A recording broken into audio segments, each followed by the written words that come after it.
Chers frères et sœurs, soyez les bienvenus et merci de prendre le temps de vous informer de sujets importants au sein de notre Église. Aujourd'hui, j'aimerais vous parler d'un point dans la définition néo-apostolique du ministère qui était encore en suspens ces derniers temps. Il s'agit de l'ordination de femmes dans un ministère spirituel. Pourquoi nous préoccupons-nous de ce sujet? Faisons une petite rétrospective. Au cours de son mandat, l'apôtre patriarche Fér a donné de nombreuses impulsions afin d'affiner, de clarifier la doctrine de l'Église néo-apostolique.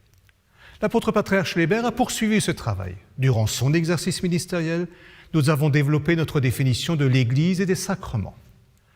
Le résultat des efforts communs était le catéchisme que nous avons publié en 2012. Toutefois, la définition du ministère n'y est que sommairement élaborée. L'Assemblée des apôtres du district s'est penchée sur certains points, encore en suspens, dès 2014. Il s'agissait notamment de questions telles que « qu'est-ce qu'un ministère ? Que se passe-t-il lors de l'ordination ? Et comment notre Église structure-t-elle les fonctions dirigeantes ?» Je vous ai présenté les résultats en avril 2019 et à la Pentecôte de la même année, les réglementations sont entrées en vigueur. Après avoir répondu aux questions « quoi » et « comment », il s'agit maintenant de définir « qui ». Jusqu'à ce jour, notre Église n'a ordonné que des hommes. Aucune justification doctrinale n'est contenue à ce sujet dans nos écrits. La question de savoir si cette tradition restrictive est défendable. La réponse à une question théologique ne peut toutefois pas être donnée ni par des débats de société, ni par des constitutions étatiques. Seule une évaluation appropriée du texte biblique peut y répondre. Avant d'examiner cela de plus près, je voudrais souligner un aspect de la définition du ministère qui deviendra important au cours de notre réflexion. Le ministère implique à la fois un pouvoir et un mandat. Le pouvoir ministériel est la capacité de prêcher l'Évangile et d'administrer les sacrements au nom de la Trinité divine. Le pouvoir ministériel est fondé sur la doctrine de notre Église et il est universel. Le mandat ministériel définit le cadre spatial et temporel dans lequel le pouvoir peut être exercé. Le mandat ministériel relève de la règle de notre Église. Il tient compte des circonstances du moment. Que veut Dieu? C'est la première question que nous devons nous poser. Dans l'histoire de la création, il est question de la manière dont Dieu voit l'homme. Il convient de noter deux passages différents. Dans le premier récit de la création, Dieu crée l'homme à son image et expressément en tant qu'homme et femme. Dès le début, les deux sexes font donc partie de l'image de Dieu. L'homme et la femme, c'est-à-dire l'être humain, ont été créés d'égale manière à l'image de Dieu. Tous deux se trouvent dans une relation identique avec Dieu. L'homme et la femme sont investis de la même mission, de représenter Dieu dans la création. Dans le second récit de la création, Dieu crée un être à partir de la terre. La dénomination « homme » désigne ici l'être humain en général, sans le différencier sexuellement. Dieu crée un vis-à-vis pour l'homme à partir de la côte de celui-ci. Ce n'est que maintenant qu'il est question de l'homme et de la femme. La création à partir de la côte signifie que le corps des deux êtres humains est de même nature et de même essence.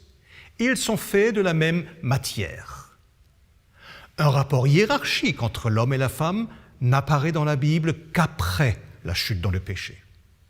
Une subordination d'un sexe à l'autre ne fait pas partie de la bonne création de Dieu. Voilà ce que dit la Bible. Qu'est-ce que cela signifie pour la doctrine de l'Église néo-apostolique?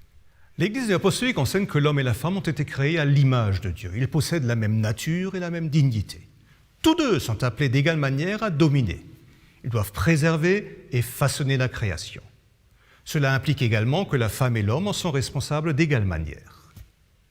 Cette constatation est la base pour que les deux sexes puissent se voir confier un ministère et un service au sein de l'Église et de leur communauté locale. La base. L'homme et la femme ont été créés par Dieu à son image, d'égale façon. Sont d'égale nature et d'égale dignité, assument de la même manière leur responsabilité envers la création. Il est conforme à la volonté du Créateur que les deux sexes se voient confier un ministère et un service.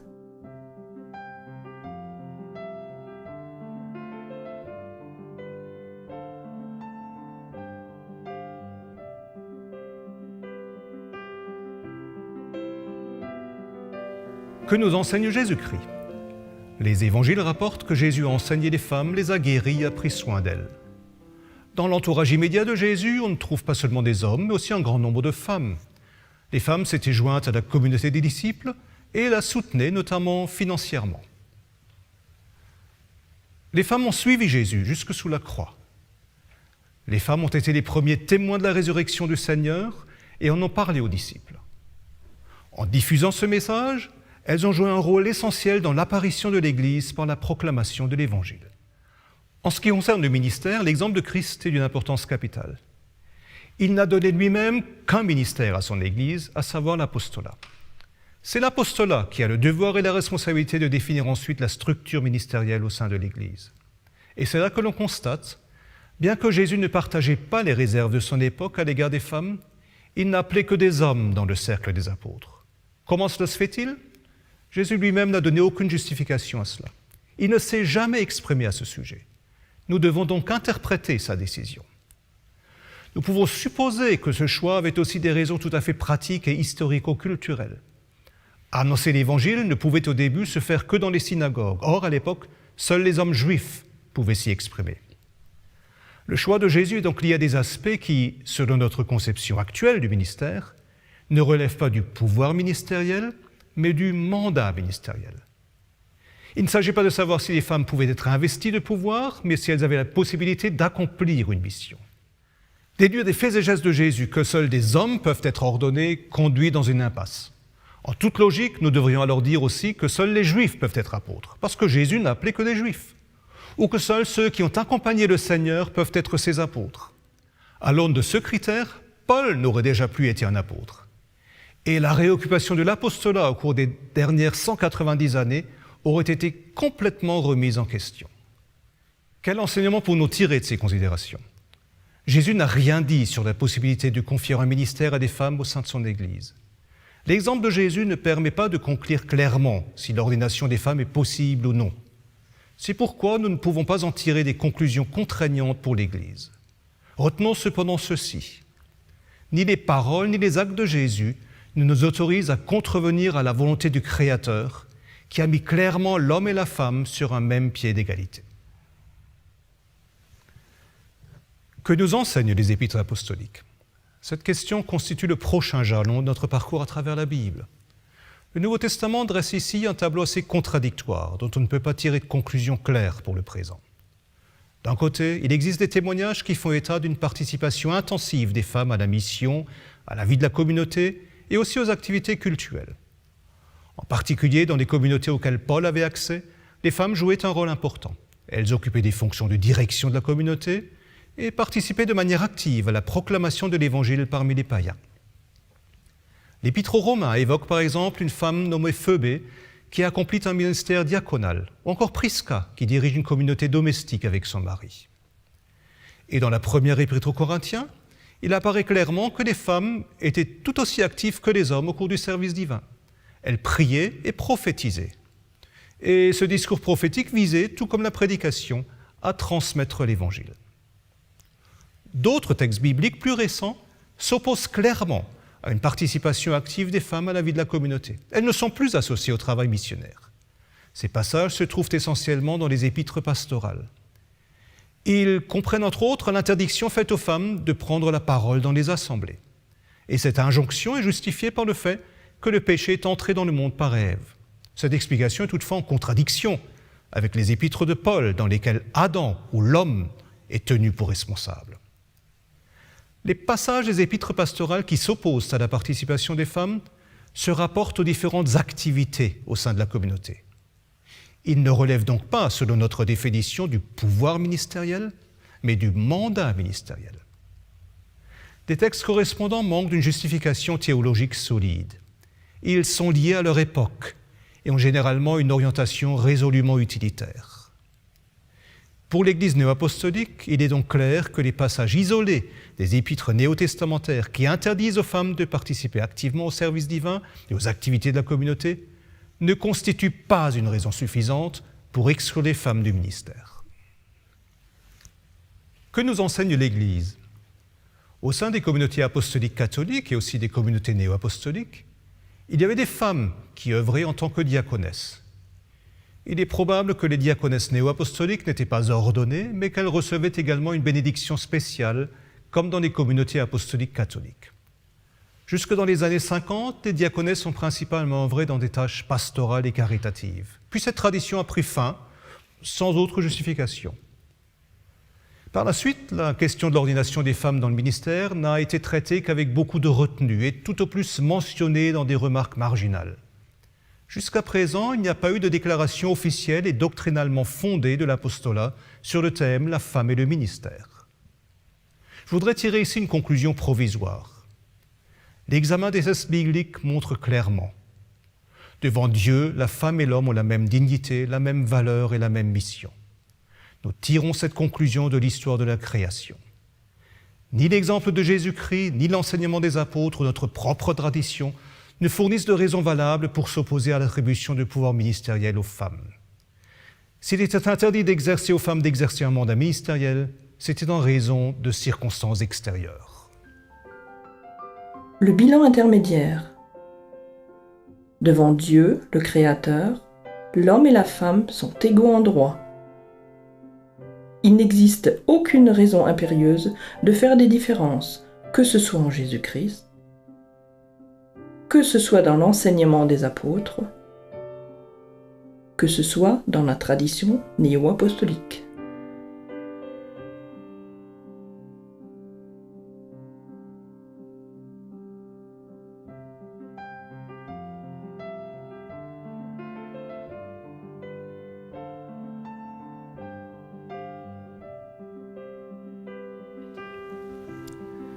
Qu'est-ce que cela signifie pour nous ? Il s'agit maintenant de la justification doctrinale, et celle-ci repose sur deux piliers, la nature de l'être humain et son besoin de salut. Les récits de la création nous ont déjà tout dit sur la nature de l'être humain. L'homme et la femme sont d'égale manière à l'image de Dieu. Ils sont d'égale dignité et ont reçu de Dieu la même mission. En ce qui concerne le besoin de salut de l'être humain, nous constatons l'homme et la femme sont pécheurs et ont besoin, de la même manière, de la grâce de Dieu. Jésus-Christ est mort pour les hommes et les femmes de la même manière. Et le salut qu'il a acquis leur est commun. Par conséquent, les hommes doivent et peuvent recevoir le salut indépendamment de leur sexe. Or, cela ne signifie-t-il pas aussi que les hommes peuvent transmettre le salut par la parole et les sacrements, également indépendamment de leur sexe ? Nous trouvons la réponse chez l'apôtre Paul dans l'Épître aux Galates. Il n'y a plus ni juif ni grec, il n'y a plus ni esclave ni libre, et c'est maintenant que ça devient intéressant, il n'y a plus ni homme ni femme, car tous vous êtes un en Jésus-Christ. La parole et les sacrements, l'Église et leur ministère, tout est centré sur Christ. Et en Christ, il n'y a ni homme ni femme, mais seulement l'être humain. Il incombe maintenant à l'apostolat de prendre une décision pour l'avenir de l'Église. Jésus-Christ a confié aux apôtres l'autorité d'organiser la vie de la communauté. Et le service de Pierre comprend l'autorité de l'apôtre patriarche de révéler de nouvelles connaissances sur la base de la Bible. Lors de l'Assemblée des apôtres du district, nous avons discuté de toutes les questions de manière approfondie et vraiment intensive. Et nous avons discuté des réponses avec tous les apôtres. C'est dans ce contexte que j'annonce par la présente. L'apostolat, les apôtres en union avec l'apôtre patriarche, décident que les femmes peuvent être investies d'un pouvoir ministériel en raison de l'égalité des sexes et de l'égale dignité entre les sexes. Cela signifie en détail, les femmes peuvent être ordonnées à tous les niveaux ministériels. Les femmes peuvent être mandatées et nommées afin d'assumer des fonctions de direction du niveau de la communauté jusqu'à celui de l'Église globale. Le mandat ministériel qui est associé sera confié partout où il sera accepté par la société et la communauté. La décision. Les femmes peuvent se voir attribuer des pouvoirs ministériels à tous les niveaux ministériels, assumer des fonctions de direction à tous les niveaux, recevoir un mandat ministériel partout où il est accepté par la communauté.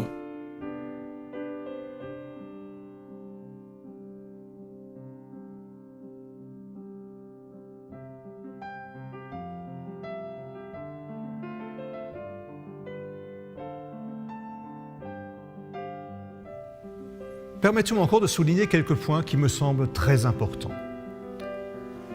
L'homme et la femme sont égaux devant le fait que c'est Dieu qui appelle au ministère, pas l'homme. Il est donc proscrit de définir une certaine proportion d'hommes et de femmes dans les différents niveaux ministériels. C'est la volonté de Dieu qui est déterminante, pas la volonté humaine. Les ordinations tiennent compte d'une part des besoins de la communauté, du district ou de l'église territoriale et d'autre part des compétences et aptitudes des candidats potentiels. Cela va aussi bien pour les femmes que pour les hommes et cela concerne tous les niveaux ministériels. Quelles seront les prochaines étapes? Ces règles entreront en vigueur le 1er janvier 2023. Ça ne veut pas dire que les femmes doivent être ordonnées immédiatement partout. Nous continuerons à traiter l'ordination avec le même soin qu'auparavant. C'est Dieu qui choisit une personne pour un ministère. Les dons se développent dans la communauté pour la communauté. À nous de reconnaître ces dons et de les mettre au service de Dieu et de la communauté en confiant un ministère aux fidèles concernés. Cela nécessite du temps et s'accompagne de nombreuses prières. Je suis conscient que cette décision représente un tournant dans notre tradition. Et je sais bien que vous vous posez encore de nombreuses questions à ce sujet. Les uns ont peut-être encore des questions de compréhension au sujet du contexte doctrinal. D'autres se posent déjà des questions complémentaires au sujet des procédures futures. Et oui, bien sûr, nous avons déjà réfléchi à la question vestimentaire. La réponse est simple. Les sœurs ordonnées porteront une tenue noire et blanc, décente et adaptée aux coutumes régionales. Nous répondrons à toutes les questions, dans nos médias, lors de formations ou dans des dialogues. Nous y travaillons déjà. Un numéro hors série des pensées directrices sera publié prochainement sur le thème « La transmission de pouvoir du mandat ministériel aux femmes ». Ces explications seront également publiées sous une forme simplifiée sur nos portails Internet et dans les magazines de notre Église. Des formations sont aussi prévues au sein des différentes églises territoriales pour les ministres dirigeants, puis pour toutes les personnes intéressées. Chers frères et sœurs, laissez aux responsables locaux le temps de se familiariser avec les détails et le contexte. Jusqu'à présent, seuls les apôtres se sont penchés sur la question. Car il s'agit d'une décision de l'apostolat. Mais vu son importance, il me semblait indispensable de la faire connaître à l'Église dans son ensemble. Voilà, c'est tout pour le moment. Je vous remercie de tout cœur pour votre attention et votre patience ici et maintenant, mais aussi au cours des mois écoulés. Il était important que nous ayons suffisamment de temps pour clarifier cette question importante, car la réponse est le résultat d'une réflexion globale, théologique et spirituelle, et non une réaction à une pression de la société. C'est une démarche ecclésiale. Nous avons élaboré le catéchisme, nous avons réfléchi à l'Église, au sacrement et maintenant au ministère. Et le thème des femmes dans le ministère est un aspect partiel du ministère. C'est une réflexion globale sur le ministère du point de vue de notre foi qui nous a conduits à cette décision. Je vous remercie sincèrement d'avoir suivi cet exposé et de nous accorder votre confiance. À présent, je souhaite à tous la bénédiction de Dieu et encore beaucoup de joie au service de notre Seigneur et Maître, Jésus-Christ. Au revoir.